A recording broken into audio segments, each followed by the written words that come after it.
Bonsoir à tous et à tous. Bienvenue sur le plateau d'Equinox Soir. Ravi de vous retrouver sur ce plateau pour une autre édition d'Equinox Soir. Elle se tiendra dans les 360 arrondissements du Cameroun. C'est clair, concis, précis et c'est net. Ainsi parlait Paula Tangandji, le patron de la préfectorale, devant un parterre essentiellement constitué de patrons des 10 régions du Cameroun. L'élection aura donc lieu sur toute l'étendue du territoire et Paula Tangandji a, au cours de cette conférence, apporté des assurances aux populations et aux électeurs des régions du Nord-Ouest et du Sud-Ouest quant à la bonne tenue du scrutin du 7 octobre. Des mesures exceptionnelles de sécurité seront prises, a-t-il dit, et ces mêmes mesures serviront au déploiement des candidats dans les régions anglophones. Présidentielle 2018, Paula Tangandji, entre assurance et menace, c'est le fait du jour.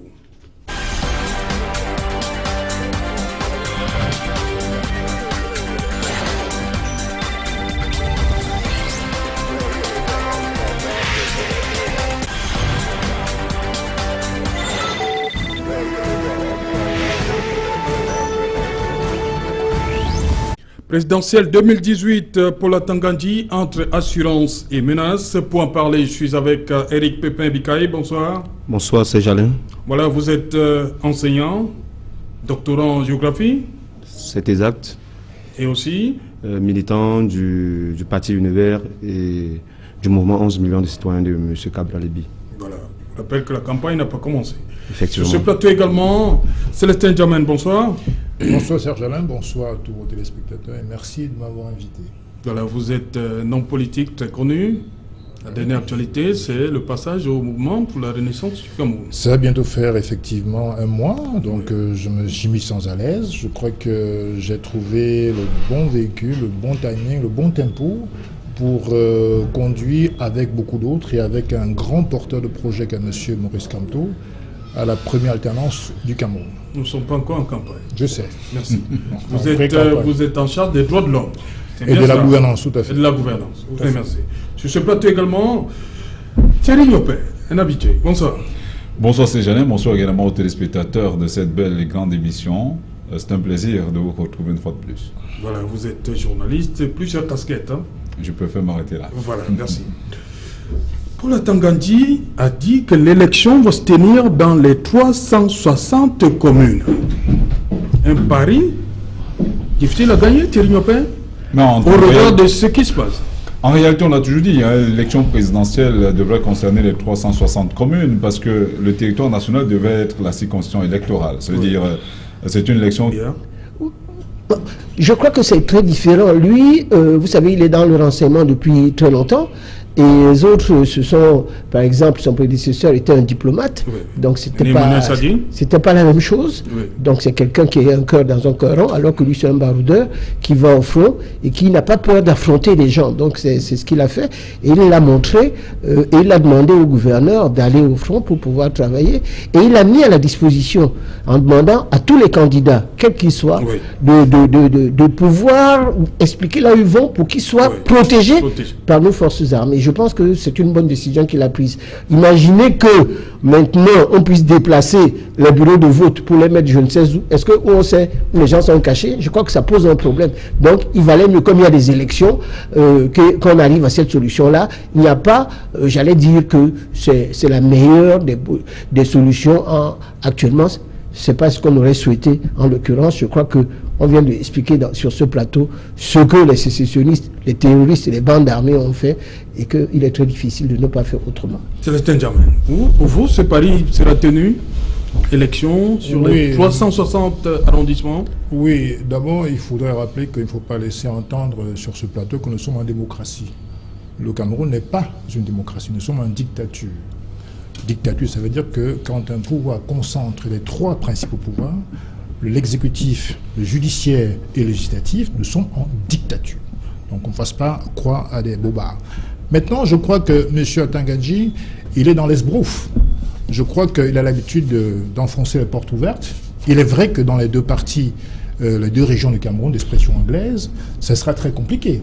Parce que si pour l'année académique, déjà 2 années quasiment blanches, il est impossible d'assurer aux parents que les enfants iront de manière sereine à l'école, on peut s'imaginer naturellement que les gens prendraient beaucoup de temps pour oser aller voter dans ces 2 régions. D'ailleurs, ça ne vous a pas échappé que très peu de candidats sont allés battre pré-campagne là-bas, très peu.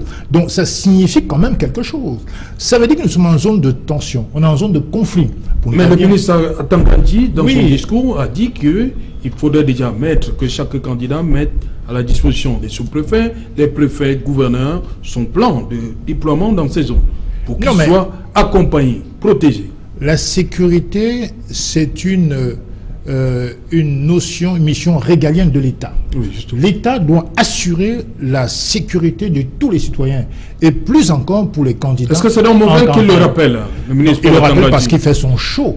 Il n'a pas besoin de le rappeler.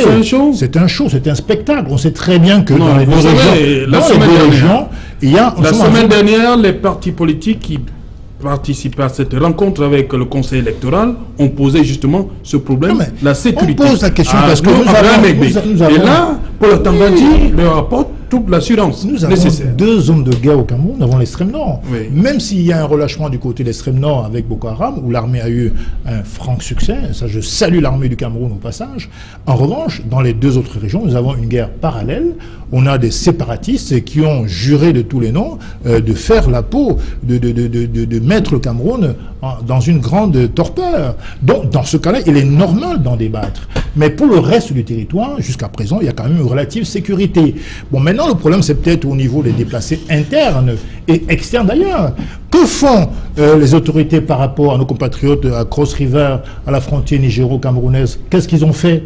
Il me semble qu'il y a eu récemment un parti politique qui voulait envoyer une délégation dans la partie à la frontière du Nigeria, mais le haut-commissaire, en complicité avec l'État du Cameroun, s'est mis en chemin pour barrer le chemin à ce parti-là. Donc ça pose un problème. Il faut s'occuper des choses qui me semblent beaucoup plus concrètes. Est-ce qu'on va faire revenir ces réfugiés camerounais à la frontière du Nigeria pour venir voter et sécuriser ces 2 zones-là? Mais moi, je suis en train de dire qu'en dehors de ces 2 zones anglophones du Cameroun, je pense qu'il n'y a pas lieu de créer de la psychose dans les 8 autres régions du Cameroun. Donc, c'est la raison pour laquelle je continue de penser que le ministre fait son show. Il n'y a pas de raison particulière qu'il essaie de jeter de l'huile sur le feu. Il y aura bien élection dans la partie... tout au moins francophone du Cameroun, ça c'est vrai, mais même dans la partie anglophone, je pense que si les autorités prennent des dispositions sécuritaires absolument sereines et pérennes, je crois que quelques personnes pourront aller voter. Mais j'appelle quand même les candidats à faire très attention. Parce que je suis sûr que dans son habitude, ce système qui est basé sur la fraude électorale risque d'introduire dans ces zones-là, n'est-ce pas, des manœuvres absolument inimaginables, où ils vont se donner des résultats qui n'ont pas, parce qu'en vérité, il faut voir quel sera le taux d'abstention dans ces 2 régions du Cameroun. C'est ça le vrai enjeu aujourd'hui. Et donc, moi j'invite donc les candidats à voir leurs scrutateurs et qu'ils leur définissent en vérité les PV authentiques sortis des bureaux de vote. C'est ça le plus important. Parce que je crains qu'on invente, n'est-ce pas, des résultats fictifs, justement en profitant de la guerre, de la question de la guerre dans ces zones-là. Donc voilà donc les précautions qu'il y a à prendre. Maintenant le ministre convoque les gouverneurs. Bon bah écoutez, il fait son show et puis ça n'a pas plus d'importance. C'est une conférence qui est inscrite, hein. Conférence avec les gouverneurs. Mais les élections vont se tenir, en tout cas dans la partie francophone. Oui, Eric Bikaï, les élections, on l'a dit, 360 communes. Est-ce là une façon pour le pouvoir de dire que nous contrôlons la situation, on n'a pas perdu un seul kilomètre là, de notre territoire? Quand le ministre Paul Atangandji le dit, c'est une façon de dire que nous sommes présents sur les 475 km du Cameroun, 1000 km. Oui, a priori, parce que Paul Atangandji est un ministre du gouvernement. Et dans les prérogatives du gouvernement, le rôle du gouvernement, c'est de pouvoir protéger et assurer la sécurité des personnes et des biens sur l'ensemble de 475 442 km², oui, en tenant compte également de la presqu'île de Bakassi. Maintenant, est-ce que c'est possible? On peut dire oui ou non, parce que les mécanismes sont mis sur pied pour qu'il y ait effectivement des élections dans la zone anglophone. La dernière fois, avec le président du conseil électoral, M. Abraham Ebe. Il s'est séjourné à Bamenda où il a rassuré l'ensemble des électeurs de ce côté-là, avec des mécanismes tels que le déplacement des bureaux, des centres de vote. On essayait un peu de les réduire, de les consacrer à des endroits qui pouvaient être davantage sécurisés. Je pense que le même mécanisme également est mis au niveau de la région du Sud-Ouest, en créant également, pour limiter, comme le Célestin l'a rappelé tout à l'heure, on fait face là à beaucoup de déplacés dans ces deux régions qui se retrouvent du côté du Nigeria, que ce soit du côté de la Cross River ou de l'autre côté de la frontière avec la région de Bamenda. L'objectif pour qu'on ait une élection crédible, c'est que tous les 360 communes puissent participer. Ça, c'est l'idéal. Mais est-ce qu'on peut donc à échéance atteindre cet objectif-là? Là, on en doute. Mais on ose croire qu'au-delà des intrigues et puis au-delà des manœuvres gouvernementales, que le ministre il est toujours dans son rôle régalien de la protection et du bon maillage du territoire. Nous, ce que les populations camerounaises souhaitent, c'est qu'on ait une élection transparente dans l'ensemble des 360 communes, dans l'ensemble des 475 442 km², et que cette élection concerne effectivement les 6 500 000 électeurs qui sont actuellement inscrits sur le fichier électoral de l'ICAM. Voilà un peu mon point de vue sur cette question-là. Thierry Mopé, le ministre a également parlé des mesures exceptionnelles. On l'a dit, on en parle depuis la rentrée scolaire, mais on continue de voir les chefs d'établissement qui sont enlevés, les élèves qui sont enlevés, qui sont kidnappés et tout ça. Qu'est-ce qui peut rassurer véritablement l'électeur du Nord-Ouest et du Sud-Ouest dans le discours de Paul Atangadi? Non, la réalité, c'est qu'il est difficile. Il est difficile de rassurer. Est-ce qu'on va mettre un gendarme derrière chaque électeur? Un gendarme derrière chaque électeur, c'est impossible. C'est même une situation inimaginable. Mais, comme les uns et les autres l'ont souligné, l'ECAM a pris des dispositions nécessaires pour que le vote ait effectivement lieu dans cette partie ou dans ces différents parties du pays, en concentrant les différents bureaux de vote. Et puis, le ministre Paul Atangadi l'a souligné dans son adresse au gouverneur. Il a dit effectivement que l'élection sera sécurisée, les conditions particulières seront prises, lesquelles il est clair quand même que c'est le ministre de l'administration territoriale, ils sont en même temps garants de la sécurité des personnes et des biens, ils savent peut-être quels sont les moyens qu'il va utiliser pour que cela soit le cas.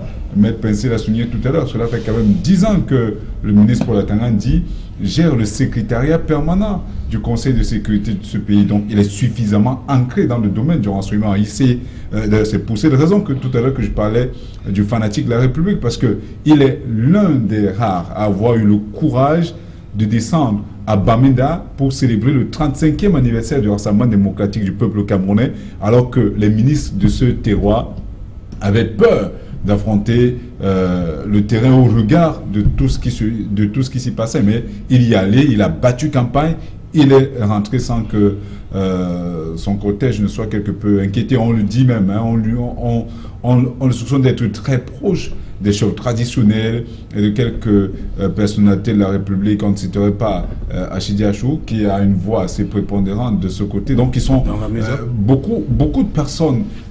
Quoi qu'on dise, c'est vrai quand même qu'il y a une certaine opinion qui présente Paul Atangadi comme celui-là qui a été l'artificier de la crise anglophone. Mais quand on regarde son engagement, et je crois quand même que le chef de l'État, qui est l'une des personnes les plus renseignées de ce pays, est suffisamment vu juste en choisissant Paul Atangadi. On l'a vu d'ailleurs, avec lui au Minat, les lignes bougent quelque peu. Il a été à Bamenda, il a été à Buya, son cortège n'a nullement été inquiété. On s'attendait à ce qu'il y ait des actions, rien n'a été. Qu'est-ce qu'il dispose de manière particulière, on ne sait pas maintenant. Quelles sont les conditions sécurité qui seront prises? On espère simplement que ces conditions-là permettront aux uns et aux autres de vaquer librement et de remplir leurs devoirs civiques. Quand même, le gouverneur de la région du Nord-Ouest, Adolphe Lélé-L'Afrique, avait souligné au lendemain de ce qui s'est passé du côté de Ayouk que le couvre-feu a été instauré, que les voyages de nuit, en fait, c'était une recommandation, mais cela n'avait pas été arrêté comme mesure en tant que telle. Mais il a été conseillé que les voyages de nuit soient quelque peu réduits pour éviter justement que l'on vive ce que nous avons vécu le week-end dernier. Voilà, des mesures exceptionnelles et de sécurité ont été prises lors de cette conférence. C'était à huis clos, on ne les connaît pas encore, on les saura peut-être plus tard. Maître Pensi, des mesures exceptionnelles de sécurité, est-ce que ça peut dissiper la peur qui habite les populations du nord-ouest et du sud-ouest se rendre au scrutin le 7 octobre? Comment dissiper cette peur? Alors, je pense que le chef d'État, qui est l'autorité suprême des armées, par la voix du ministre de la Défense, a parlé d'un recrutement récent. Je pense qu'il y aura plus de 2000 personnes, soldats, qui vont y aller. Ils vont se mettre derrière chaque électeur, Non, non, c'est impossible. 2800. 2800. Oui. Donc, il y a 2800 qui vont aller dans les jours prochains. Mon problème, c'est faire sortir les gens des maisons. Non, on ne peut pas aller chercher les gens, même à Douala. Oui. Le vote n'est pas un vote obligatoire. Il est libre. Donc, ce qu'on fait, on prend des mesures nécessaires, qui est le renforcement de la sécurité, le réengagement de 2800 personnes, du BIR et d'autres forces armées qui vont y aller. Et le renseignement militaire va travailler. Tout à l'heure, on a parlé de ce qui s'est passé récemment, là, lorsque ce Caterpillar a été volé et a creusé des tranchées. Comment se fait-il qu'on ait volé un Caterpillar et qu'il travaille toute la nuit sans que le propriétaire pendant 6 heures. Pendant 6 heures, et que le propriétaire de ce Caterpillar n'ait alerté les forces de l'ordre. Donc ça interroge et ça pose des problèmes quand il y a un certain nombre de complicité dans ce coin-là. Le propriétaire a perdu son Caterpillar. Non, au départ, ce n'est pas le propriétaire lui-même, c'est peut-être un de ses agents. Voilà. C'est ce que je suis en train d'expliquer, que c'est très compliqué d'aller voler, parce que le Caterpillar, il ne va pas à 100 km/h. Oui. Et il faut avoir les clés, etc. Donc ça pose, et ça m'interroge. Moi, ce que je souhaite, et je le dis parce que c'est une région que j'aime, parce que je vais souvent, j'ai des amis là-bas, notamment les Mouna, même si il est de l'autre côté comme candidat. Je suis allé chez eux à Bali, je suis allé dans Uptown, c'est un coin qui est magnifique en passant par Bouddha, etc. Le Cameroun nous voudrions qu'il y ait la paix dans ce pays. Et nous tous, nous le demandons. Mais vous avez des gens qui sont des écervelés. Comment voulez-vous que... Et j'ai vu un de leurs leaders qui demande qu'on coupe les mains des enfants qui doivent aller à l'école. Et quand il est professeur, ça n'a pas de sens. Parce que c'est eux qui seront le Cameroun et chez eux qui vont travailler. Donc si vous arrivez pendant 2-3 ans à faire en sorte que vos enfants n'aient pas à l'école, ça fait 3 ans que les enfants n'iront pas à l'école. Ça n'a même pas de sens. C'est-à-dire, vous comprenez donc que ces gens-là, moi je me pose des questions au niveau de leur intelligence, parce que ça s'est transformé maintenant en une bande armée et en des bandits qui rançonnent et qui volent. Parce que c'est très différent. Que ce soit ceux qui, philosophiquement, peuvent parler en disant nous voulons la sécession et qui ne prennent pas les armes. Mais quand on prenait les armes et que j'ai lu encore, pas plus tard qu'hier, que Pamol est quasiment en faillite. La CDC est à 25% d'activité et au niveau de son fonctionnement, ça ne marche plus, alors que c'était le deuxième employeur du Cameroun, après l'État du Cameroun. Donc vous voyez la situation dans laquelle nos frères dans les régions anglophones ont des problèmes et que la préoccupation du gouvernement, c'est que tout cela cesse. D'ailleurs, il y a un certain nombre de personnes d'entre eux, je crois que les femmes ont commencé déjà à bouger et que pour dire que c'est complètement idiot, que ça n'a pas de sens, mais quand on arrive là, moi je m'interroge pour ceux qui, dans l'opposition, n'ont pas une position claire vis-à-vis de cette situation-là. Je me réjouis d'ailleurs que sur quelques déclarations de Djamène, qui revient un peu plus, je ne sais pas, j'allais dire dans une logique par rapport à la situation qu'il avait quand il était au SDF, pour expliquer, pour condamner un certain nombre d'actes. Et ça, c'est une bonne chose de le faire. Et c'est républicain. Et tous les partis politiques doivent condamner ces actes-là, parce qu'on ne va pas aller glaner quelques 2 ou 3 voix, tout simplement, et favoriser en tout état de cause ces exactions qui vont contre nos enfants. Et toute la région du Cameroun est impactée par la crise qui se passe au nord-ouest et du sud-ouest. Moi, je voudrais que ça marche. Le gouvernement fait ce qu'il y a de mieux. Le ministre Atangadi ne fait pas l'esbrouf. Il fait son boulot. Il le fait avec beaucoup de courage. Il y a certains qui n'ont pas voulu y aller. Lui, il est allé. il est allé partout, il a porté la bonne voie, il a distribué tout ce qu'il veut, les matelas, tout pour les réfugiés qui sont contents que ça se passe. Et si vous allez dans la région de Mbanga, Nkonsamba, Achang, vous voyez maintenant des gens qui sont dans une situation tellement difficile que ça a besoin d'une solidarité de tous les Camerounais. Donc, à ce moment-là, notre gouvernement fait son boulot. C'est pas facile au niveau de cette guerre. Et je rappelle une seule chose, cette guerre nous coûte 10 milliards par semaine, à peu près. Et on ne se rend pas compte de ce que c'est. C'est quelque chose d'énorme que nous avons et que nous subissons. Et cet argent-là aurait pu servir à autre chose. C'est une guerre que le gouvernement n'a pas voulu. Donc, moi, je crois que il ne faut pas nous réjouir de cette guerre. Plutôt elle se termine. Et je crois que les mesures qui sont prises, parce que quand on arrive maintenant, parce que quand les gens ont déjà perdu la guerre, c'est là où ils se mettent à voler, à tricher, à faire n'importe quoi. Vous vous rendez compte, ce monsieur-là qui a des bus, hein, et ça coûte combien? Un bus, là, 160 millions, on en a détruit combien? 6. Et quelqu'un qui fait du business, etc., qu'est-ce qu'il a? L'assurance ne va même pas le rembourser. Ça n'a pas de sens. Et je ne comprends pas, moi, qu'on puisse, et ces personnes-là, vous pensez qu'on ne doit pas les traîner devant les tribunaux et les condamner avec sévérité? Qu'est-ce qu'ils ont contre Amour Mesam ou d'autres personnes? Qu'est-ce qui s'est passé pour qu'on tue les enfants, on tue les professeurs, on empêche les gens d'aller à l'école? Ça me semble être quelque chose d'intolérable. Dans aucun pays, même les FARC, partout dans le monde, si vous regardez en Irlande du Nord, on ne s'est jamais attaqué à l'école et aux enfants. On les a protégés et après, il y a eu la paix pour que tout le monde marche ensemble. Moi, je souhaite qu'il y ait la paix dans ce Cameroun et entre nous tous, nous faisons des débats politiques, mais c'est notre pays et il appartient que nous soyons solidaires pour que cela cesse et qu'on continue à marcher ensemble. Ok, Célestin Djamène, toujours dans lors de cette même conférence avec le gouverneur, le ministre de l'administration territoriale a parlé, il dit qu'il attend des candidats. Un comportement responsable, un langage mesuré, une attitude républicaine. D'abord, je voulais rassurer M. Pincy que je n'ai jamais changé de posture, même lorsque j'étais dans mon ancienne formation politique. J'ai dit avec clarté que la sécession n'est pas une option. Nous devons tous nous liguer contre l'idée même de partitionner le Cameroun. Je l'ai toujours dit. Je n'ai jamais eu à aucun moment une position contraire.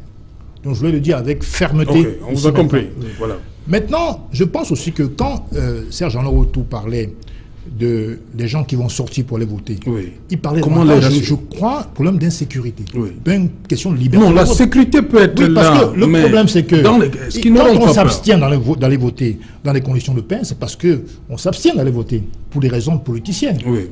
Mais là, il y a une question de sécurité dans le nord-ouest et le sud-ouest. Les gens voudraient bien aller voter. Mais vu les conditions d'insécurité, ils ne veulent pas prendre de risque. C'est tout à fait logique aussi. Comprenez? Bon, maintenant, je crois qu'on a beau pérorer sur la paix, la paix, la paix, la paix. Ça a été pendant très longtemps le slogan du RDPC. Aujourd'hui, on sait bien que l'auteur, celui qui a laissé le chaos se pérenniser, c'est bien le président de la République. Parce que nous avions souhaité qu'il descendit dans le nord-ouest et le sud-ouest pour un dialogue, pour écouter. Il a choisi d'envoyer des seconds couteaux. Avec tout le respect que j'ai pour M. Philemon et tous les ministres Ngalebi Beye et M. Famendongo, il ne pouvait pas, alors même que l'instabilité du pays était en cause, envoyer ces ministres aller, comment dirais-je, c'était parce que c'était des revendications corporatistes. Non, ça s'est politisé, c'est tout à fait normal. Non, lorsque le ministre Ngalebi Beye descend, et le ministre Famendongo, je rappelle que des revendications. Autant en 2016, on avait affaire à la corporation des avocats anglophones et des enseignants, mais fin 2016, début 2017, il s'agissait déjà du consortium qui s'était mis en place pour porter des revendications, notamment sur le fédéralisme. Or, là-dessus, je crois que le président, avec les années d'expérience qu'il prétend avoir, aurait pu avoir le flair d'y aller lui-même. C'est ce qui se fait ailleurs. Maintenant, pire encore, quand on commence à négocier, qu'est-ce qui se passe? Il bloque sur les propositions des protestataires, sur les considérations politiques, pardon, et ensuite, on arrête la négociation, on dissout de surcroît le consortium, et pire encore, on les envoie en prison. Donc finalement, cette expédition en prison, dans la prison militaire, a envenimé la situation, dans le sens que ça, comment dirais-je, ça a encouragé la radicalisation des extrêmes. Ils ont été libérés, vous êtes arrêtés ils ont été libérés grâce à la pression des partis politiques d'opposition et de la communauté internationale. Donc, Pas tous encore, mais ils devraient être tous libérés d'ailleurs. Donc je considère que les causes sont là. On a lancé le feu, maintenant on veut jouer aux pompiers. Ce n'est pas normal. Maintenant il faut aller de l'avant. Qu'est-ce qu'il faut faire? Je pense qu'aujourd'hui, le ministre Atangandji, bien sûr, il est en charge de la sécurité sur l'ensemble du territoire, mais en même temps, il faut qu'il soit un peu pragmatique et concret. Il n'a pas à perdre son temps à lancer, à admonester les candidats.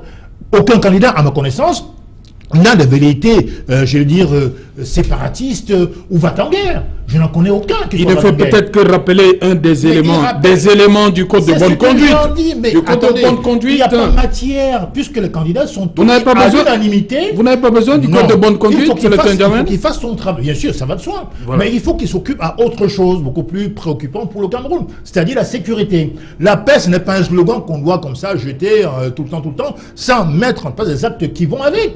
Qu'est-ce qui est fait pour la paix? Est-ce qu'on a l'intention, aujourd'hui encore, j'y crois encore, d'organiser un grand dialogue? Il me semble que récemment, le cardinal Toumi a pris l'initiative de proposer une grande conférence, d'abord pour les anglophones, et ensuite étendue au reste du pays. Ça a été quasiment bloqué, et qu'on a renvoyé au calendrier grec. Donc je dis qu'il n'y a pas de volonté de la part du gouvernement de que les choses aillent de mieux en mieux. C'est ça le problème. Parce que chacun peut chanter du matin au soir, paix, paix, paix, paix. Mais qu'est-ce qu'on fait pour la paix? Il n'y a rien qui est fait pour la paix. Et aujourd'hui, je crains que, et d'ailleurs l'occasion m'est donnée à travers le rappel que vous avez fait sur la coupure de Bamenda, du reste du pays, ça veut dire qu'il y a un tracteur, un engin lourd, comme l'a dit Thierry Niopé tout à l'heure, qui draine de 6 h du matin, je ne sais pas à quelle heure, qui bloque 10 gros porteurs, n'est-ce pas? Il y a forcément des forces de défense et sécurité qui sont complices. Ça a duré très longtemps. Ils ont été extorqués. Ça a duré très longtemps. Mais c'est quand même assez long quand même. Je veux dire qu'il y a la gendarmerie de Santa qui est à côté, celle de Babadjou. On aurait pu intervenir pour mettre fin à cela. Au contraire, ça s'est fait. Donc il y a fatalement des complicités, j'allais dire, gouvernementales, tout au moins administratives, sur les forces de sécurité. Parce que c'est impensable qu'un tracteur ait pu pris le temps de couper la route et qu'on laisse faire. Et aujourd'hui, l'insécurité est si élevée que je ne suis pas sûr que le gouverneur du Sud-Ouest vive encore à Bouya. J'en suis pas certain. Donc ça veut dire que c'est un signal assez fort. Donc M. Atangandji devrait déployer ses énergies pour cette partie du pays.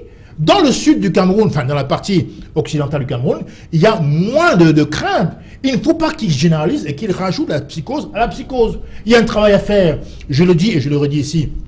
Au niveau des déplacés internes, il y en a beaucoup. Moi, je vais souvent à Bonabéry, j'y ai habité pendant 4 ans, il y a quelques années. Aujourd'hui, c'est exponentiel. Hein, parce qu'évidemment, ils fuient les zones de tension dans le sud-ouest. Hein. Vous allez à Yaoundé, ils sont partout parce qu'ils fuient, c'est normal, la zone de conflit. Donc, il faut qu'ils s'acharnent dans ces 2 régions principalement. On a la chance d'avoir un relâchement du côté de l'extrême nord. Donc, il faut qu'ils mettent, n'est-ce pas, qu'ils convoquent ces gouverneurs pour que chacun fasse chorus sur les 2 zones. Parce qu'il faut bien que les 10 régions participent à l'élection présidentielle. Ça ne sera peut-être pas le cas, parce qu'il passe son temps à faire ce qu'il n'a pas à faire. Il n'a pas à admonester les candidats. Les candidats sont des gens responsables, les 9 candidats, enfin, tout au moins... Vous pensez qu'il a admonesté les candidats? Mais fait un petit rappel. Je ne vois pas l'élément qui l'incite à interpeller les candidats.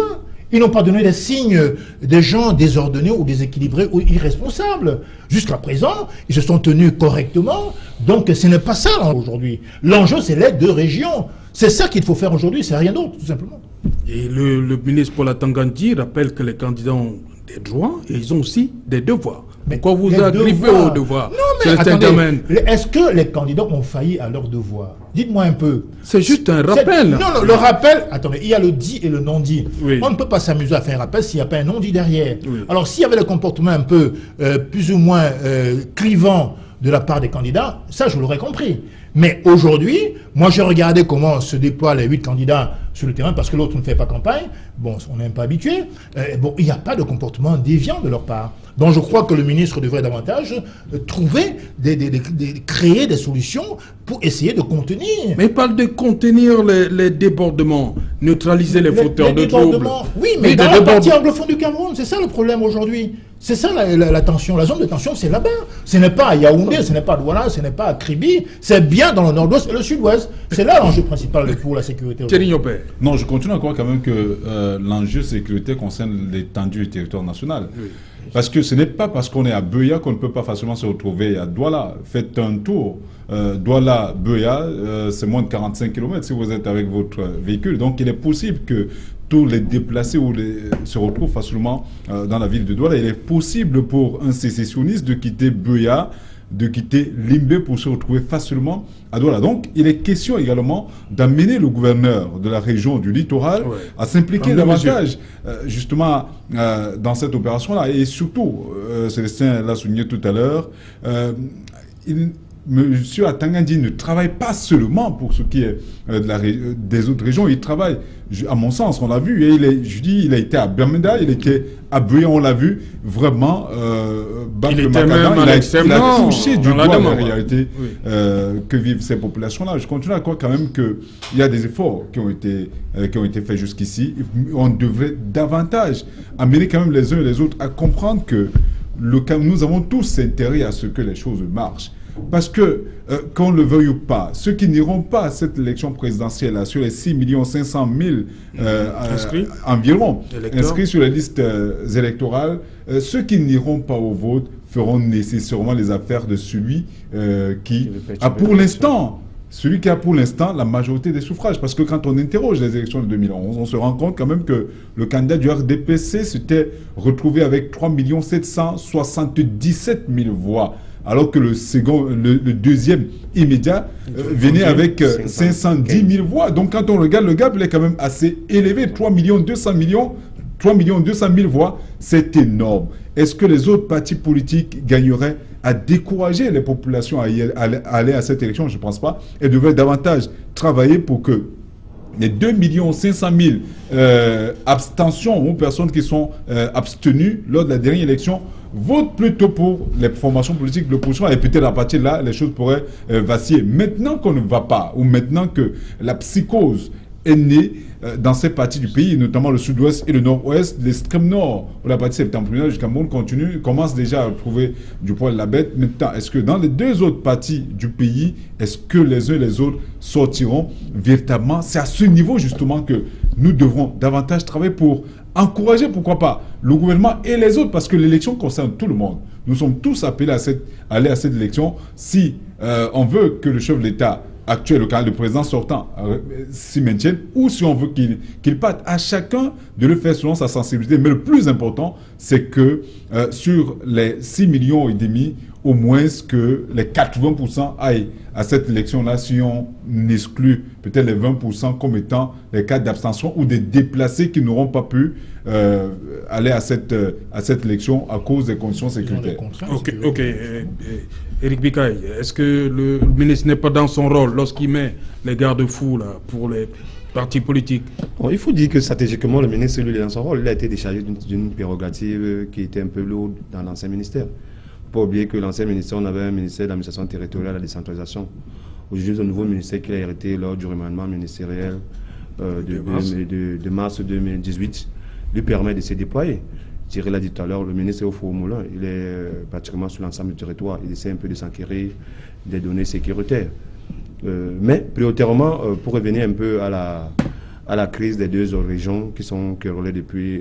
Non, sur les responsables des partis politiques, est-ce qu'il n'est pas dans son rôle quand il vous dit que bon, voilà, il veut un comportement responsable, un langage mesuré et une attitude républicaine? Il me semble que le Cameroun a hérité d'un conseil électoral.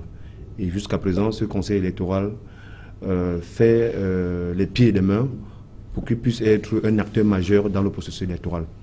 La semaine dernière, ce conseil a convoqué l'ensemble des candidats les acteurs du en cours processus pour briguer la magistrature suprême à Yaoundé, pour justement essayer de tabler sur la question du code de bonne conduite. Et donc à partir de là, les candidats devraient, en principe, même comme il y a eu des levées de voix, par rapport au mécanisme de cette assise, parce qu'on a associé certains acteurs qui n'étaient pas forcément impliqués dans le processus. La présence des membres du G20. Voilà, qui n'étaient pas impliqués dans le processus électoral. Et il me semble que les initiatives de code de bonne conduite à travers les candidats devraient venir davantage du conseil électoral. Pas du MINAT. J'ai dit, il me semble que, en ce qui concerne la question électorale, le comportement des candidats, la gestion des temps d'antenne, la mise au point par rapport à un certain nombre de dérapages, le conseil électoral, peut-être Maître Principe va me contredire tout à l'heure, a des prérogatives par rapport à ce travail-là. Le ministre devrait s'occuper de la sécurité. Il est dans son bon rôle, puisqu'il était un acteur majeur du gouvernement. Et il dit qu'il met en garde les fauteurs de troubles. Là, c'est la sécurité. En réalité, parce que le premier rempart de la sécurité, c'est la population.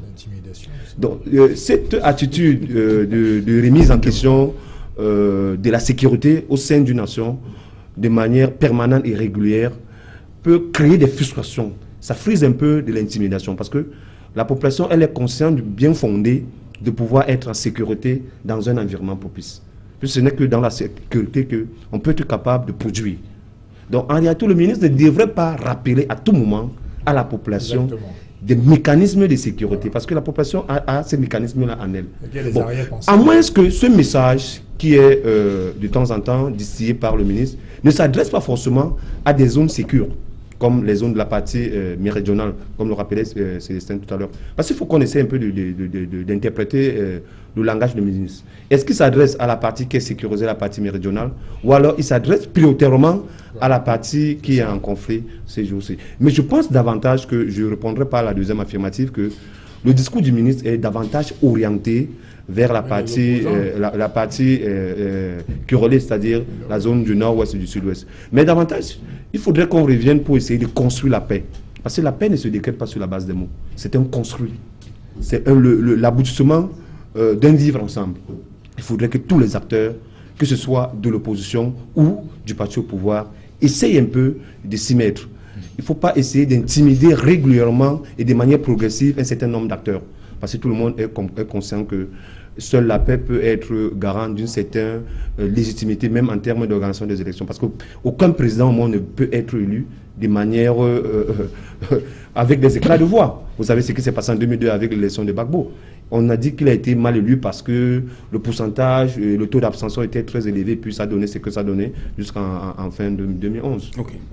Maître Pensi, Oui. on analyse parle d'intimidation. Pour le Tangandji, intimide les autres candidats.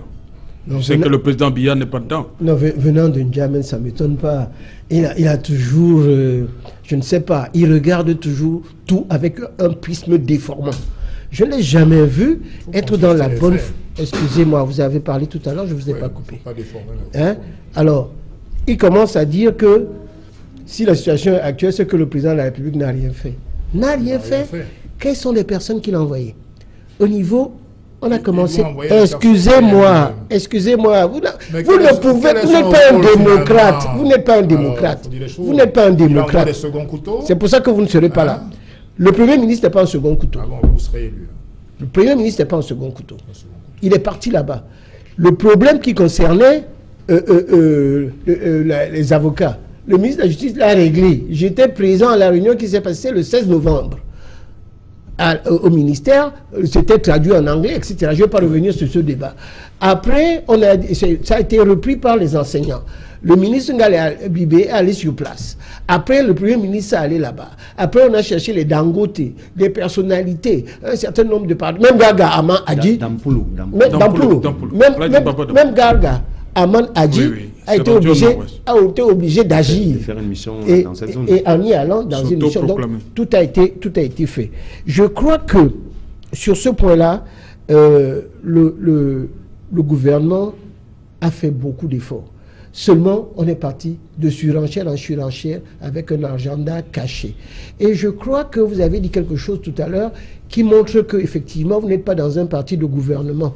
Parce que des personnes qui ont détruit des commissariats, des gendarmes qui ont tué, qui ont assassiné, ça fait partie, la loi est là et elle existe et il faut qu'ils passent devant les juridictions. Donc ceux-là ne vont pas être libérés. Ceux qui ont été libérés à Bon Congo et autres, lorsque Abon Congo a demandé qu'il y ait la paix, on a brûlé la maison de son père. Donc, voilà la situation dans laquelle qui existe actuellement. Le ministre de l'administration territoriale, et ça c'est une surprise agréable, générale et compétent. Et c'est l'homme qu'il faut actuellement en période de guerre. Il ne faut pas avoir les gens qui ont peur. Donc, il est allé. Et quand il dit, dans un discours, vous serez protégés, vous les candidats, allez-y, dites au préfet, au sous-préfet, etc., quand vous alliez, parce qu'on va vous protéger, on engage corrélativement 2800 personnes pour y aller avec l'assentiment du chef d'État, qui est le chef suprême des armées, et que ça se passe, et qu'on voit qu'il y a un recul, parce que ces événements qui sont en train de se passer, c'est pas ce qui se passait ailleurs. Lorsqu'on commence à voler, etc., c'est parce que c'est l'énergie du désespoir, d'une situation désespérée. Ça s'est vu au nord, à l'extrême Cameroun, et on a vu qu'à l'extrême nord, la situation est en train de se régler. Le gouverneur a expliqué cela. À l'est, c'est partout que le Cameroun a des problèmes, et tous les problèmes du nord-ouest et du sud-ouest rejaillissent sur la ville de Douala, sur Manga, sur Konsamba, sur Tchang, sur le nord, etc. Donc, quand on gouverne, on ne gouverne pas juste pour 2 régions, on gouverne pour la totalité du territoire. Ce que je voudrais dire à Célestin N'Djamène, il faudrait... C'est un ping-pong entre nous. Non, j'explique. Le problème qu'il y a, c'est que vous êtes mesurés. Vous comprenez? J'aime les gens qui sont mesurés. Parce que les gens qui sont mesurés, c'est les gens qui sont... Vous n'êtes pas mon directeur de concert, mais calmez-vous. Excusez-moi. Vous n'avez pas à me juger. L'opposition que vous ne représentez pas, parce que vous avez été chassé dans tous les partis.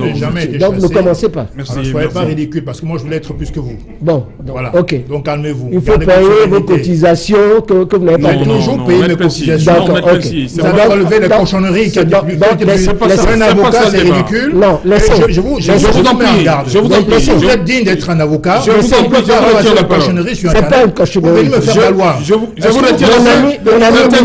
Célestin N'Djamène. Alors, Célestin N'Djamène. Ça, c'est de la calomnie. Monsieur N'Djamène. Donc, soyez un peu précis. C'est pas restez au barreau de Paris. Je voudrais... C'est pas un problème. Le barreau du Cameroun devrait s'occuper de vous. Monsieur N'Djamène, je voudrais expliquer que je ne m'attaque pas à N'Djamène. Parce qu'en fin de compte, tout ce qui est excessif dans ces paroles est dérisoire. Et que vous êtes mis à faire ce qu'on appelle du négationnisme. Vous avez un ministre qui est compétent, qui veut que tout se passe bien dans le nord et le sud-est, qui parle un langage qui est un langage apaisant, et vous trouvez quelque chose qui ne va pas. Qui a failli être lynché dans le nord-ouest, tout simplement. Laissez-moi parler, laissez-moi parler, monsieur N'Djamène. J'ai pas envie de vous traiter d'avocaton non plus. Donc soyez digne. Restez calme. Non, ça n'existe même pas en droit. Ça s'appelle avocaton, pas avocaton. Donc, non, ça n'existe pas. Donc, il faut parler français. Thierry Nyopé, je reviens à vous. Sinon, je reviens vers vous. Laissez tomber. Non, je vous en prie. Vous vous appelez vraiment jamais. Vous voulez que je montre votre dossier de Paris. Merci. C'est pas votre nom quand vous travaillez à Orange. Merci, Maître Pensy. Merci, Maître Pensy. Voilà, donc c'est pas votre nom quand vous avez reçu 20 000 € pour venir au Cameroun. Maître Pensy, je vous en prie. Vous quittez Orange à Paris. Maître Pensy, je vous en prie. Maître Pensy, je vous en prie. Donc, monsieur, soyez sérieux. On n'a que des avocatons au Cameroun. Ça n'existe pas. Ça existe. Je vous en prie. Je voudrais lui expliquer ça, il faut qu'il se calme. Soyons courtois. Il n'a pas insulté ni le président de la République, soyons courtois, il faut qu'il soit courtois. Merci, cher monsieur. Thierry Nyopé, on revient à vous. Les choses se calment. Voilà. L'autorité de l'État, comme m'a dit Paula Tangandji, doit être respectée par tous les acteurs de ce processus. Ce qui est tout à Parce fait normal. qu'il dit la loi, c'est la loi. La loi n'est au-dessus de la loi. D'ailleurs, on le dit, sun les durales. La loi est dure, mais c'est la loi. Il faudrait que les uns et les autres le comprennent. On ne peut pas traiter un chef de l'État comme on traite un Camerounais lambda. C'est quand même jusqu'à preuve de contraire, jusqu'à ce qui passe la main, le président du Cameroun, et il a droit à tous les égards avec tout ce que cela peut comporter comme sécurité. Il est clair que si le chef de l'État descend dans la partie septentrionale ou dans la partie anglophone, je veux souligner, il sera protégé comme un chef de l'État. Il ne sera pas protégé à la hauteur du candidat Kamto ou à la hauteur du candidat Cabral Libi. Non, c'est quand même le président de la République, disons-le. Et pour cela, il mérite d'être respecté. C'est une institution, M. Biya. Ce n'est pas la personne de M. Biya, mais c'est le Cameroun qui porte. C'est la voix du Cameroun. Bon, maintenant que cela est dit, soulignons simplement qu'on a souligné, on devrait travailler ensemble pour que la paix et la sérénité règnent tout au long de ce processus, parce qu'au-delà de l'élection présidentielle, il y a une vie. il faudrait que les gens de ces parties du pays quand même subvivent, que les enfants partent à l'école et que les femmes vaquent normalement à leurs occupations. Vous avez vu ce qui s'est passé à Buea. La vie n'existe plus de ce côté. Surtout le lundi. Voilà, merci. Cédric Noufelet, bonsoir. Bonsoir Serge Alain, bonsoir à vos invités. Voilà, le 20h, c'est dans un instant. Le 20h que vous allez présenter pour nous. Tout le grand travail abattu par toute la grosse équipe Equinox. Yaoundé, Douala, Bafoussam. Qu'est-ce qu'il y a au menu du 20h ce soir? Cédric Noufelet. Ce soir, nous parlerons de cette situation assez tendue dans les principales villes des régions du sud-ouest. Vous avez suivi qu'il y a eu de violents affrontements entre des forces de sécurité et des groupes armés à la suite des échanges nourris de tirs de feu, des cours de feu entre les différents camps. Des assaillants ont été neutralisés, des populations sont apeurées.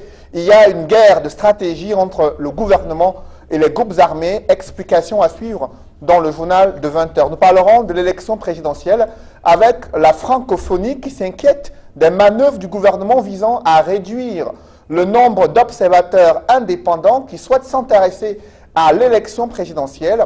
Des inquiétudes formulées lors de ce renforcement des capacités d'Elecam et les autres acteurs du processus électoral. Vous suivrez également dans le journal de 20h ce ouf de soulagement des populations situées dans le département de l'Océan. Elles ont enfin bénéficié de la rétrocession de leur espace, leur lopin de terre, après des années de bataille avec des multinationales installées dans la région du Sud.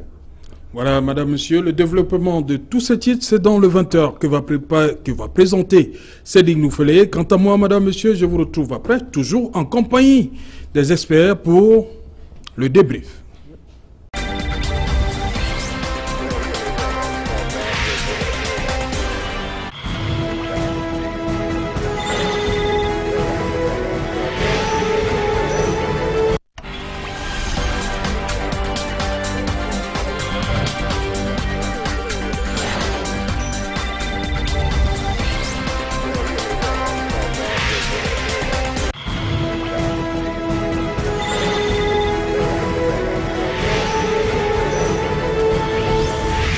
Retour sur le plateau équinoxois, c'est le débrief toujours en compagnie des experts. Et le premier, c'est Célestin Djamène. Dites-moi, après la folle nuit de samedi à dimanche dernier, où Bamenda, les journaux l'ont dit, coupé du reste du Cameroun, aujourd'hui, c'est Buea qui a failli être coupé?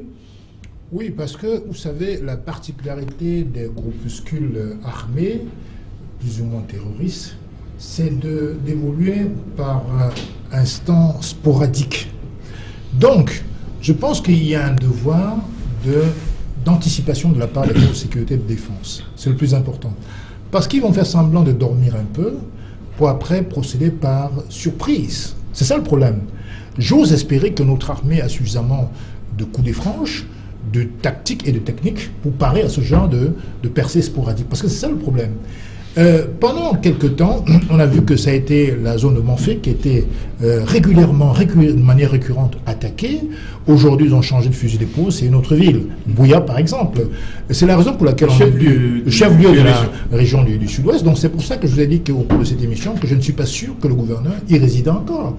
Parce qu'il a été personnellement attaqué à plusieurs reprises, dans son convoi, etc. Je crois que Thierry l'a rappelé. Donc je crois que aujourd'hui, nous sommes dans la modernité technologique, il y a des drones. Le gouvernement pourrait, pourquoi pas, se servir des drones pour ratisser, pour contrôler, pour prévoir, pour anticiper.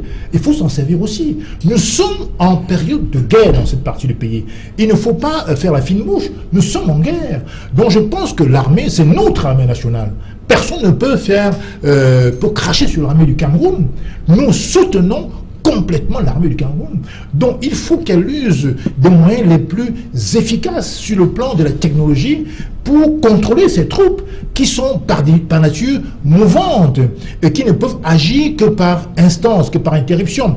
Donc il y a un problème, je ne veux pas donner de conseils à l'armée, je n'ai pas les qualités, je n'ai pas l'expertise militaire pour le faire, mais de ce que je vois, ça risque de continuer.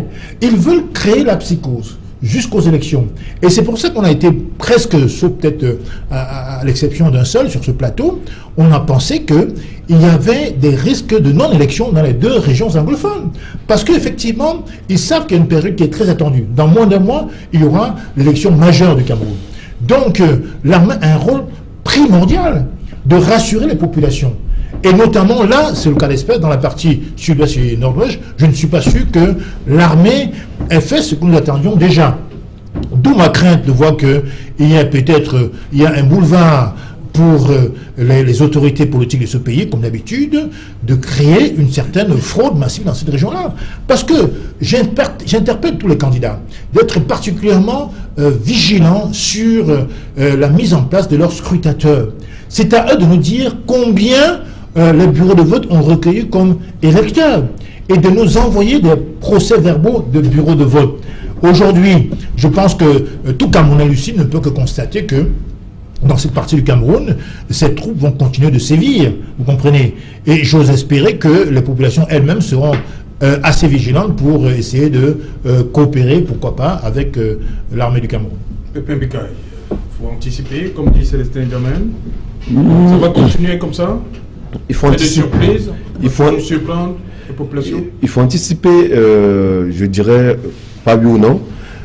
Mais ce qui est sûr, c'est que nous sommes dans une guerre sporadique. C'est quand même deux actes forts. Là, voilà, il y a eu samedi dernier et ce matin encore. Et là, ça confirme un peu, ça confirme un peu, 5 jours. Oui, et ça confirme un peu les théories qui ont circulé dans les presses selon lesquelles le nord-ouest et le sud-ouest étaient en disgrâce, parce qu'on a comme l'impression qu'il y a une coordination des actions sur le terrain. Mais raison gardée, il faut continuer à espérer qu'on peut arriver à une solution conciliante. Il faudrait véritablement que l'armée essaie de se mobiliser pour sécuriser cette zone-là. Parce que ça commence un peu à perdurer et la population souffre de cet état de guerre. Parce que là, je pense véritablement avec tout ce qui s'est passé aujourd'hui à Boya et ce qui s'est passé samedi à Baminda, il faudrait qu'on essaie de concilier toutes les forces. Mais n'oublions pas toujours qu'il faut qu'on essaie de prôner le dialogue.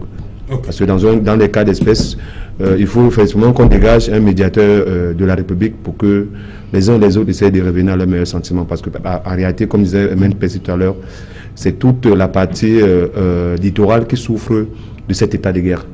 On sait qu'il y a une communication géographique entre la région du sud-ouest et les régions du littoral et du sud. Donc c'est vraiment toute la partie-là qui est paralysée et les activités avec Douala actuellement fonctionne peut-être ou un tiers de ses potentialités parce que l'une des zones d'évacuation des produits était justement la région du nord, du sud-ouest et du nord-ouest. Comme disait Thierry tout à l'heure, la vie a cessé d'exister à Boya. Il faudrait que les choses reviennent à la normale pour qu'on puisse avoir une élection apaisée dans cette zone-là. Thierry Nyopé, samedi dernier, on coupe Bamenda du reste du monde, du Cameroun. Ce matin, à l'entrée de la ville de Boya, mile 16, mile 17, pour ceux qui connaissent Boya, c'était pour couper aussi? Oui, vous avez fait le constat. Vous avez même souligné que la vie avait cessé d'exister seulement le lundi, mais non, moi je pense que, et au regard des informations que nous avons jusqu'ici, c'est que la vie n'existe pas à Boya au moins sur 3 jours sur les 4. Nous en avons eu confirmation du maire de cette ville, M. Patrick Kekima. Donc il faut progressivement ramener les uns et les autres à comprendre qu'il est plus que jamais nécessaire de le faire parce que si on continue, on court droit vers le mur. On l'a souligné tout à l'heure, il faudrait peut-être que les forces ou les gouvernants travaillent davantage au niveau du renseignement prévisionnel parce que c'est extrêmement important. Il faudrait que l'on ait la capacité d'anticiper. Ils l'ont annoncé, ils l'ont dit au lendemain de ce qui s'était passé du côté de Ayouk, du côté de Bamenda, de Akoum. Voilà, ils ont souligné que ce n'est qu'un début et que à partir du 16 septembre jusqu'au 16 octobre, ils en ont pour un mois, ils vont de manière en réalité ils vont pourrir la vie aux ressortissants de ces parties du pays. Donc à partir de ces éléments-là, je crois que l'État devrait davantage travailler. Le ministre de la Défense avec le ministre de l'administration territoriale qui, pour la Tangandi, on l'a souligné tout à l'heure, qui est au four et au moulin, devrait davantage travailler, même au niveau du renseignement prévisionnel. Célestin Diamé l'a souligné tout à l'heure, il y a des nouvelles formes de surveillance, notamment des drones. Il y a même les populations qui devraient être davantage impliquées dans ce qui se passe actuellement, parce que Vous avez vu les femmes du côté de Buea se plaindre, descendre dans la rue, revendiquer pour que la vie reprenne. Parce que quand les enfants ne partent pas à l'école, c'est l'avenir de demain qui est d'une manière ou d'une autre hypothéqué. On ne le dira jamais assez. L'éducation est un droit inaliénable à tout citoyen. Alors quand on procède de la sorte, on n'aide pas du tout. L'école n'a pas jusqu'ici repris véritablement dans ces parties du pays. Là, il y a encore des déplacés qui sont parfois dans des forêts qu'on ne retrouve pas. On a écouté un reportage ici sur Equinox où le reporter allait dans une brousse interroger les gens qui y sont. Comment faire pour ramener la sérénité quand on regarde ces images, quand on voit du côté de Maï-Séventine, du côté de Mouya, où on brûle, on incendie les maisons, où les gens sont incapables de se mouvoir véritablement sur le terrain. À partir de ces éléments probants, il est clair qu'il est difficile de croire que la sérénité sera pour demain et que l'élection présidentielle se déroulera dans les bonnes conditions si un accent n'est pas mis au niveau de la sécurité. Aucune personne n'aura le courage de sortir le matin du 7 octobre 2018 pour aller accomplir son devoir civique quand elle saura que sa tête peut être mise à prix, quand elle saura que aucune garantie n'est suffisamment apportée pour lui permettre de voter en toute quiétude. Donc, vivement que tout le monde travaille dans ce sens. Et moi, je crois que les partis politiques de l'opposition ont davantage l'obligation de le faire. Pourquoi? Parce que, je l'ai souligné tout à l'heure, les résultats de la dernière élection ne militent pas en leur faveur. Il faudrait donc que ces derniers travaillent davantage à amener les concitoyens des populations à sortir massivement pour aller les plébisciter. Parce qu'au regard de cette situation-là, je ne pense pas que la situation dans le nord-ouest et le sud-ouest soit nécessairement profitable au RDPC. Au regard de la situation, c'est l'opposition camerounaise qui pourrait glaner quelques points, quelques lauriers de ce côté. Vivement qu'il y travaille pour que, pourquoi pas, que les gens aillent voter de ce côté. Ok, Maître Pensi, samedi dernier, on a coupé au niveau d'Akoum. Ce matin, à l'entrée de la ville de Buea, c'est une longue série, c'est le début d'une longue série, ou c'était le dernier coup? Non, non, non. Au contraire, il faudrait se méfier. Parce que j'ai l'impression que le mouvement va s'accentuer. Parce que... Jusqu'au 7? Et même après, jusqu'au 16. Jusqu'au 16, ils ont... Parce que l'objectif, c'est quoi? L'objectif, c'est pour qu'il n'y ait pas des élections, que les gens aient peur, qu'ils soient terrorisés. Et je crois, si vous regardez, je ne suis pas tout le temps en désaccord avec N'Djamène. Parce qu'il faut mettre sur pied, utiliser tous les moyens qui concernent de surveillance. Au drone dont il a parlé tout à l'heure, moi je parlais également des satellites. Et d'utiliser également l'infrarouge, travailler de jour et de nuit, et surtout, comme l'a dit tout à l'heure Thierry, avoir une connivence avec les populations. Parce que c'est ça. Vous savez ce qui arrive aux populations, hein? Oui, mais il y a des populations qui ont travaillé, ça a commencé également à l'extrême nord. Oui. Et on a vu après que... Oui, mais ça a servi à éradiquer la situation parce que les populations ont adhéré à cette situation. Et c'est d'ailleurs pour cela, je pense ça s'est passé il y a quelques jours où on a trouvé un village où les gens avaient un drapeau d'Ambazonie et on n'a pas tiré sur eux parce qu'on sait que ces gens-là le faisaient parce qu'ils avaient peur, tout simplement on les a obligés. Si vous ne faites pas, mettez pas le drapeau, etc., on va vous tuer. Donc la situation est très difficile pour ces personnes-là. Moi-même, je peux vous dire que j'ai peur d'aller dans le sud-ouest. Je n'y vais plus. J'ai un ami, Maître État, qui a un hôtel à Kumba, qui a fermé. J'ai un autre qui a plusieurs restaurants.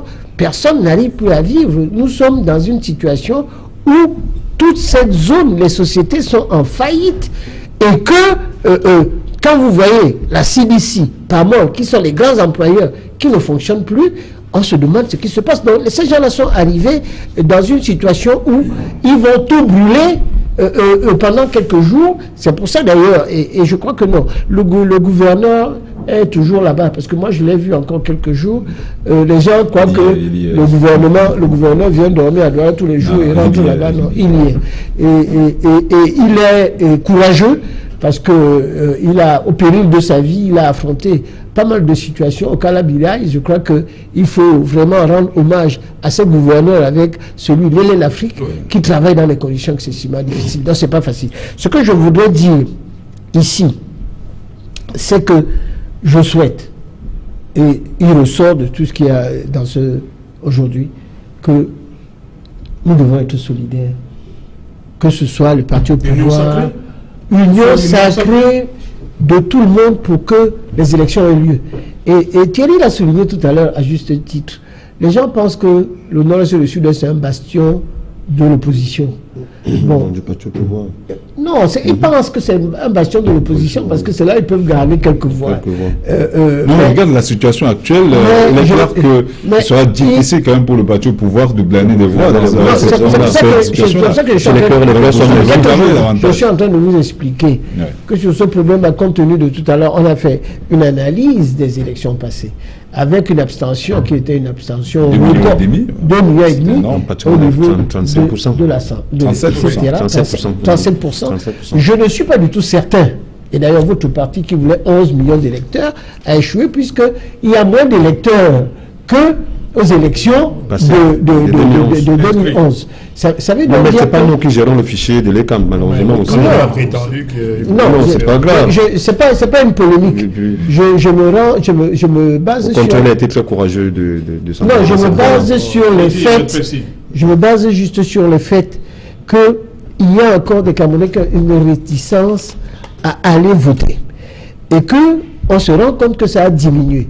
Et avec la situation actuelle, je ne sais pas si l'abstention ne sera pas du même niveau. J'espère que non. Le gouvernement veut tout faire pour qu'il y ait des élections libres et transparentes. Et tout à l'heure, peut-être qu'on va parler rapidement, de notre sujet. Sur cette question, pourquoi vouloir limiter le nombre d'observateurs? Non, c'est faux. Philippe Manga, moi je le connais, aux élections qui se sont passées sénatoriales, il était là. Qui a intérêt à limiter le nombre d'observateurs? Mais personne n'a dit, ils ont raconté une fausseté. Parce que ces gens-là qu'on a interrogés, ce n'est pas les gens de la francophonie. Ce sont des Camerounais qui sont là et chaque société civile. Mais moi je suis société civile. J'ai été société civile pendant très longtemps. Non, jusqu'à ce que je m'engage. Oui, bien sûr, tout le monde est société politique. Je voudrais expliquer que moi je n'aime pas le mensonge. Au moment où c'est un procès d'intention, le gouvernement n'a rien arrêté. Les observateurs, on va les avoir. Et on vous dit que non, il n'y aura pas. D'ailleurs, le reportage est très... On ne suppose pas. Il s'est dit que...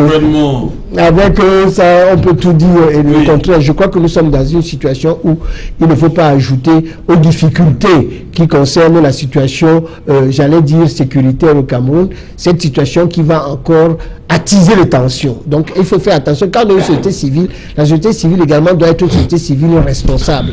Et c'est pour ça que moi, je me réjouis de discussions qu'on a eues sur ce plateau aujourd'hui pour voir, quand ce qui nous concerne, que j'espère qu'on aura les élections les plus libres et les plus transparentes qui soient. C'est d'ailleurs ce que le RDPC espère pour qu'il y ait vraiment, quel que soit, parce qu'il y aura quand même beaucoup d'abstention pour que le vainqueur soit celui de propagande de Maître Pensy. Non, je suis obligé, c'est pas la politique. Non, pas de propagande sur ce plateau. Et allez-y, rapidement. Non. Qui a intérêt à ce qu'il n'y ait pas d'observateurs? Non, moi personnellement, je ne m'exprime pas pour le compte de mon candidat. Je pense que la société civile n'impacte pas tellement une élection. Le processus commence par l'inscription sur la liste électorale des électeurs et ça se termine par le vote des électeurs. Donc nous, la priorité, s'il y avait un message à passer, c'était que le maximum des Camerounais, les 6 500 000 Camerounais qui sont inscrits sur le liste électorale, participent effectivement au choix de leur droit de vote. Ok, merci. C'est ça. Thierry Nopé, rapidement, on arrive au terme. Juste pour souligner que les Camerounais devraient travailler davantage à éviter d'en rajouter, évitons d'être des pyromanes. Ce sont des procès d'intention. Je crois que le gouvernement n'a aucun intérêt à faire en sorte que les observateurs, ne soient pas à cette élection. Le président Biya, en tant que candidat, n'a rien à voir avec cette situation-là. Il s'agit de ceux qui organisent les élections, donc élections de Cameroun. Donc, vivement quand même que tout le monde travaille davantage à ce que cette élection soit une élection extrêmement importante. Donc, tout le monde sait que c'est une élection importante, mais que tous les Camerounais y participent. Cela relèverait également le niveau tant décrit de la démocratie camerounaise. Ok, merci, cher monsieur, d'être venu. Merci, Emmanuel Pensy. Maître Pensy, merci Bikaï, merci beaucoup. Merci Célestin Diamène, merci Thierry Nopé. C'est un plaisir. Madame, Monsieur, c'était un plaisir de vous avoir. Comme tous les soirs, à Equinox Soir, dans un instant, Julien Nyondé et Parole de Femmes. Rediffusion Equinox Soir, il sera 23h GMT et minuit à Yabassi.